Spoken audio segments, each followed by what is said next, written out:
BRS అధినేత కేసీఆర్ ను కలిశారు. ఆ పార్టీ వర్కింగ్ ప్రెసిడెంట్ కేటీఆర్ ఎర్రవెల్లిలోని వ్యవసాయ క్షేత్రంలో ఎమ్మెల్యే కౌశిక్ రెడ్డి, కార్తిక్ రెడ్డి, బాల్క సుమన్ తో పాటు వెళ్లిన కేసీఆర్ ను మర్యాదపూర్వకంగా కలిశారు. ఫార్ములా ఈ కార్ రేసింగ్ కేసు అంశాలపై కేసీఆర్ తో చర్చించారు. కేటీఆర్ నిన్న జరిగిన ఏసీబీ విచారణకు సంబంధించిన విషయాలను వివరించారు.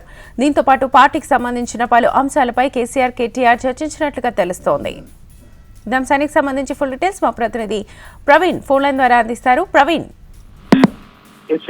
ఇవాళ మధ్యాహ్నం BRS party working president KTR ఎర్రవెల్లిలోని వ్యవసాయ క్షేత్రంకి వెళ్లి మాజీ ముఖ్యమంత్రి కేసీఆర్ తో సమావేశమయ్యారు. నిన్న ఏసీబీ విచారణ సమయంలో మాత్రం ఎలాంటి ప్రశ్నలు ఏసీబీ అధికారులు అడిగారు. ఈ రేస్ కు సంబంధించిన అంశాల్లో కూడా ఆ గతంలో ఏవైతే రూల్స్ అండ్ రెగ్యులేషన్స్ పాటిస్తూ కూడా దానికి సంబంధించిన వరకు మాత్రం ఈ రేస్ ను నిర్వహించడానికి మాత్రం 55 కోట్ల రూపాయల ట్రాన్స్ఫర్ కు సంబంధించినంత వరకు ఇప్పటివరకే కేటీఆర్ కూడా ఆ క్లారిటీ ఇస్తూ వస్తున్నారు. కాబట్టి ఏసీబీ అధికారులు ఎలాంటి ప్రశ్నలు అడిగారు, అడిగిన వాటికి మాత్రం ఏ విధంగా సమాధానం ఇచ్చారు. దాంతో పాటుగా ఆ ఏసీబీ అధికారులకు సంబంధించినంత వరకు మాత్రం వాళ్ళు సొంతంగా అంటే ఏవైతే ప్రశ్నలు అడిగారో ప్రశ్నలకు సంబంధించినంత వరకు మాత్రం వాళ్ళని కూడా కొన్ని ప్రశ్నలు లేవనెత్తాను.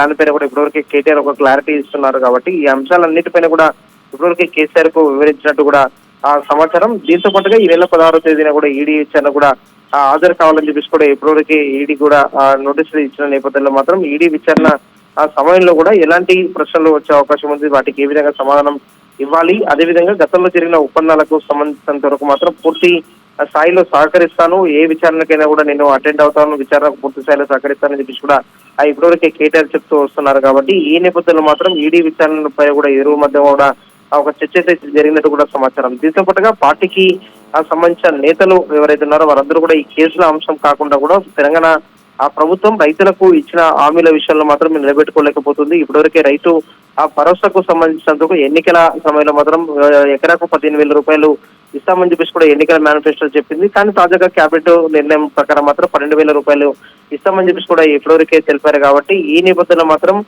ఈ అంశంపైన కూడా ప్రజల్లోకి రైతాంగానికి తెలిసే విధంగా కూడా ప్రతి కార్యకర్త తీసుకెళ్లే విధంగా కూడా సూచనలు చేయాలని చెప్పి కూడా ఇప్పటివరకే కేటీఆర్ కు దిశానిర్దేశం చేసినట్టు కూడా సమాచారం. తొందరలోనే హైదరాబాద్ సంబంధించిన మాత్రం హైదరాబాద్ దగ్గరలో అంటే ఉమ్మడి రంగారెడ్డి జిల్లాలో కూడా ఒక బహిరంగ సభను కూడా ఏర్పాటు చేయాలని చెప్పి కూడా బీఆర్ఎస్ ప్లాన్ చేస్తున్నట్టు సమాచారం. ఈ బహిరంగ సభ వేదిక నుంచి కూడా రైతు భరోసాకు సంబంధించినందుకు కాంగ్రెస్ పార్టీ ఎన్నికల మేనిఫెస్టోలో పెట్టి ఏ విధంగా అయితే రైతులను మోసం చేసిందో ఇదే అంశాన్ని కూడా ప్రజల్లోకి తీసుకెళ్లాలి, అదే విధంగా రైతాంగానికి తెలిసే విధంగా చేయాలని చెప్పి కూడా బీఆర్ఎస్ భావిస్తున్నట్టు సమాచారం. ఈ అంశాలపై కూడా చర్చించినట్టు సమాచారం. Right Praveen, thank you.